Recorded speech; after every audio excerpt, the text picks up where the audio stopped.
first off, we want a 2-year-old to keep an eye on from all three of you. We'll go around in a circle. We'll go Nick first. There's a horse for Aidan O'Brien's called Murillo, who won, I think, at Tipperary last time out very impressively. Never heard of it. Well, he's a Scat Daddy 2-year-old, and he was well fancied on his debut and was rubbish. And I thought, oh dear, that's not looking very good. But then he went to Tipperary. As ever.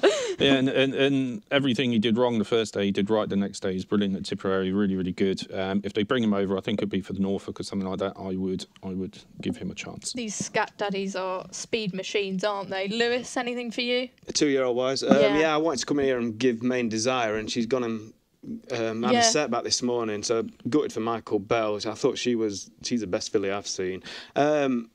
In Britain and Ireland, I should say.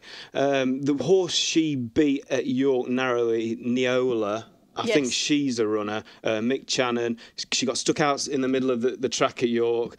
Really lonely, and might have even won with a bit of company. Channon's, you know what Channon's like with his 2-year-old, especially fillies. He's good. The obvious worry is that this Happy Like a Fool from Wes Ward, he's given it a great... You just don't know, do you? Well, he's given it a great little couple of lines in the post this morning. But Neola's, I think she's 10-12 to 1 shot. She could easily run a place in the Queen Mary. What do we reckon of the Irish Paddy? 2-year-old to keep her eye on? Yeah, I don't know. I'm not sure if I'm that gone on like anything that should be kind of like, scribbling down your notebook and going out to the bank to take the loan out or anything. Down. I know. The two that I kind of have behind is in the Raja Singh, the one at Newcastle. Yeah. So that one for the Coventry, and it's 10 to 1 or so. But I thought that was very impressive, and the forms worked out quite well. And the one from Saturday as well, Robert Cowell horse, Chica La Habana. Did you see that at Beverley? Yes, I did. Yeah, just impressive. like it was kind of off the bridle a long way, but just kind of was learning how to race during the race. Do you know what I mean? And just to miss the break and everything, and just was very eye catching. I thought the way kind of finished off that race, and will obviously improve a lot for us. So that could be one for maybe something like the Queen Mary, I guess. But I don't know. I'm not totally gone. I'm there. My arm is there to be twisted on 2-year-olds so far this year. Okay, what about a handicapper? That's our next sort of bullet point. Have you got a handicapper for us to keep our eye on? I've two of the lads. I'm obviously a rubbish judge, so I asked two of the lads in the trading room there before I came in. And one for the Royal Hunt Cup is Victory Bond, the Haggis I like horse. him, yes. Did he run in the Dante last year or something? Yes, I think I might have fancied him for that. Yeah. But he was third at York last time anyway. He should come on a lot for that, really. It looks quite unexposed, but it might be a tiny bit short, the trip from the Royal Cup. And the other one is Swiss Storm and the Britannia, which ran the Dante. And just looks to be, for a horse that was running the Dante, looks to be pretty well handicapped at, he's run off 89, I think. So that could be one that's well in the Britannia.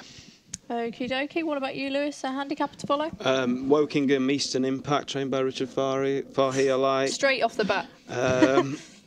It's funny how these handicaps have evolved, where you used to be looking for that horse that's going to go on to group company. They're so compact, the weights. You've almost got to be almost a group horse already to have the rating to get in. And this horse is that. It's been placed in a July Cup.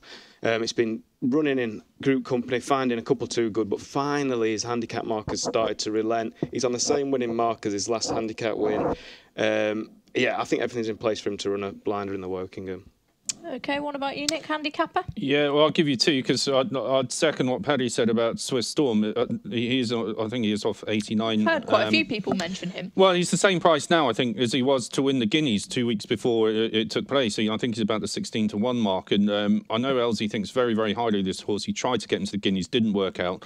I don't think the Dante was ever the right race for him, and he ran accordingly. But he hasn't been the easiest to train, reading between the lines. Otherwise, you would have seen him in the Guineas and see what he's capable of. But he looked very good when he won his maiden last season. He could make a mockery of that handicap mark, maybe sniff an Elsie Gamble there.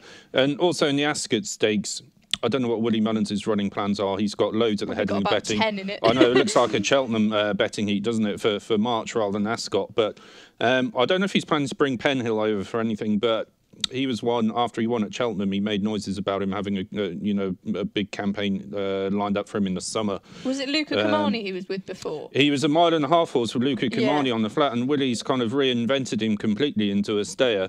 Won the Albert Bartlett, ran well at Punchestown. He could have a really good summer, and I think they've got plans to take him to Melbourne maybe in November. So if they brought him over for the Ascot Stakes, I'd be very keen to be with him. Yeah, I think Willie Mullins is an absolute genius with these dual-purpose horses. You only have to look at Wicklow Brave and what he's done. It's just exceptional.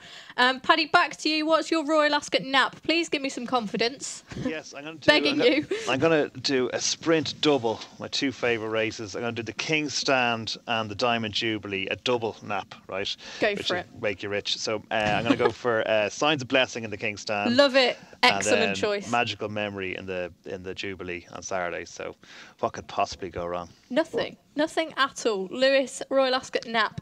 Winter will win the Coronation Stakes easy. I agree with that as well. Yeah.